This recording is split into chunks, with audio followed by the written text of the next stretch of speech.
Hello दोस्तों, स्वागत है आपका एक और इस नई वीडियो में। और आप देख रहे हैं बिग इंडिया टीवी। 2024 में हरियाणा का जो विधानसभा का चुनाव होने वाला है, मैं उसको लेकर आपके सामने एक बहुत बड़ी अपडेट लेकर आया हूं, जो आपके लिए जानना बेहद ज़रूरी है। आप जानते हैं कि हरियाणा में बहुजन समाज पार्टी ने इनेलो INLD पार्टी के साथ में गठबंधन किया और इस बार हरियाणा के अंदर इसको लोग तीसरे मोर्चे के रूप में देख रहे हैं। और कहा जा रहा है कि ये वाला गठबंधन इस बार हरियाणा में इतिहास रचने जा रहा है। और इसी के साथ साथ बड़ी खबर आ गई है जो आपके लिए जानना बेहद जरूरी है। साथियों, वैसे तो बहुजन समाज पार्टी कभी भी अपना मैनिफेस्टो जारी नहीं करती, अपना घोषणा पत्र जारी नहीं करती, लेकिन हरियाणा के चुनाव में 4-5 ऐसी योजनाएं, 4-5 ऐसी घोषणाएं बहुजन समाज पार्टी ने इनेलो के साथ मिलकर कर दी है कि अगर यहाँ पर BSP और इनेलो की सरकार बन जाती है तो साथियों हरियाणा का भाग्य बदल जाएगा और हरियाणा के लोगों का जीवन सुखमय हो जाएगा। वर्तमान में वहाँ पर BJP की सरकार है और उनके साथ में JJP गठबंधन में थी, लेकिन अब वहाँ पर JJP का गठबंधन टूट गया और 2014 का लोकसभा चुनाव भी वहाँ पर BJP बुरी तरीके से हारी है। तो ऐसे में BJP के खिलाफ जो एंटी इनकम्बेंसी बहुत ज़्यादा है, तो BJP तो लौट कर आने वाली दोबारा राज्य में नहीं है। एक तरफ कांग्रेस जोर लगाएगी, लेकिन कांग्रेस को कमजोर करने के लिए इधर बसपा और इनेलो ने गठबंधन किया है। आखिरकार वो घोषणाएं क्या है जो बहुजन समाज पार्टी ने हरियाणा के लिए कर दी है?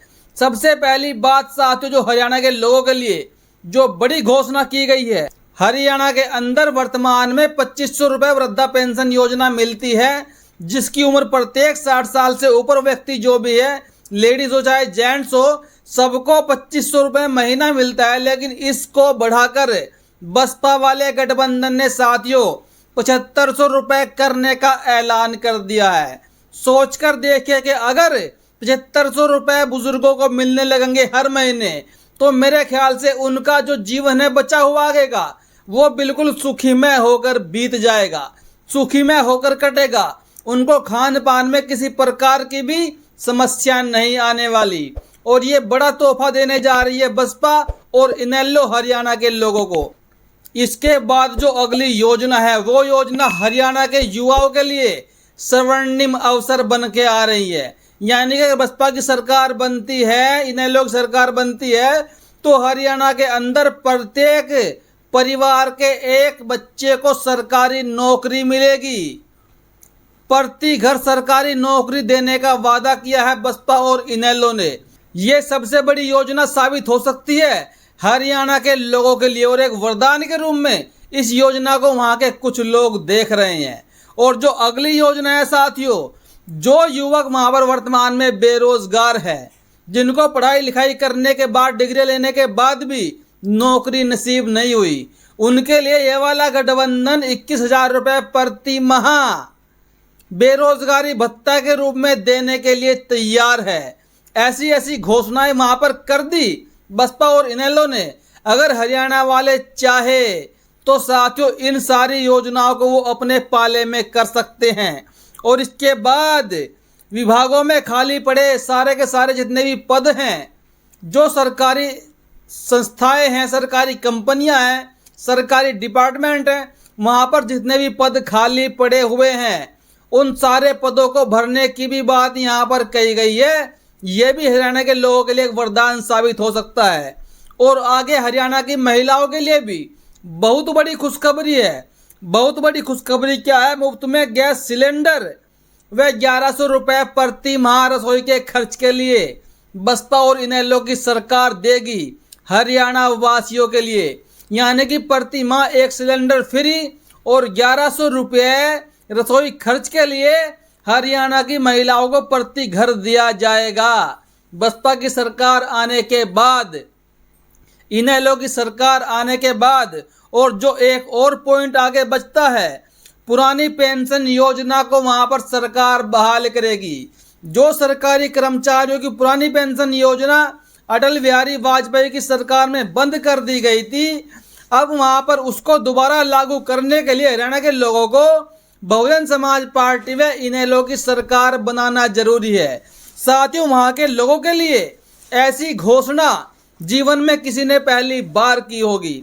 अगर हरियाणा के लोग चाहे तो अपने इस सुनहरे भविष्य को जो देख रहा है उनको ये उसको सच भी साबित कर सकते हैं, लेकिन इसके लिए उनको बसपा और इनेलो के प्रत्याशी को वोट देना पड़ेगा। तो हरियाणा के अंदर आपको क्या लगता है, क्या हरियाणा के लोग इस बार इस वाले गठबंधन को वोट कर पाएंगे? क्योंकि उनके सामने वर्तमान में कांग्रेस भी खड़ी है, वर्तमान में वहां पर बीजेपी भी खड़ी है और भी एक दो क्षेत्रीय पार्टियां हैं, वो भी मैदान में खेल कूद करेंगी। लेकिन अगर वहां के लोगों ने अपना मन बना लिया तो इस गठबंधन को जीतने से कोई रोक नहीं सकता। और अभी हाल ही में जो खबर पीछे चली हुई थी कि हरियाणा के अंदर 1 अगस्त से आकाश आनंद व अभय चौटाला रैली करने वाले हैं। साथियों, उन रैलियों की तारीख को पोस्टपोन कर दिया गया है। जी हां साथियों, उन रैलियों को अब शुरू कर दिया गया है 10 अगस्त से।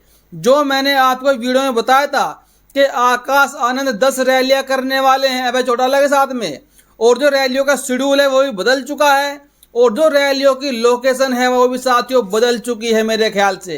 क्योंकि अब जो खबर निकल कर आ रही है, जो रैलियां आपको 1 तारीख से देखने को मिलने वाली थी, जहां पर आकाश आनंद दहाड़ने वाले थे 2024 के लोकसभा चुनाव की तरह, अब साथियों वहां पर जो प्रक्रिया रखी गई है, हरियाणा के अंदर लोकसभा की 10 सीटें हैं और एक लोकसभा में जितनी भी विधानसभा की सीटें आती हैं। तो साथियों इसीलिए इस वाले गठबंधन ने अपने रैलियों के शेड्यूल को बदला। क्योंकि अगर एक लोकसभा सीट में 5-6 विधानसभा की सीटें आती हैं तो उन सब के नेताओं को बुलाकर एक जगह असेंबल करके, एक जगह इकट्ठा करके एक लोकसभा की सीट पर एक रैली करी जाएगी। और जो 1 तारीख को रैली होने वाली थी अब वो 10 तारीख से शुरू होने वाली है और 10 से लेकर 20 तारीख तक चलने वाली है। यानी कि 10 दिन पूरे लगेंगे रैलियां करने में। और इसमें साथियों आकाश आनंद अभय सिंह चौटाला आपको दहाड़ते हुए नजर आएंगे। आपको यह खबर कैसी लगी, अपनी प्रतिक्रिया जरूर दें। अभी के लिए इतना, धन्यवाद। शानदार फैसला है और हम समाजवादी लोग आज से नहीं 60 के दशक से इन बातों की मांग कर रहे थे और उस पर माननीय न्यायालय ने आज मोहर लगाकर ये बात साबित होती है कि समाजवादियों की जो मांग थी बहुत जायज मांग थी, न्याय संगत मांग थी।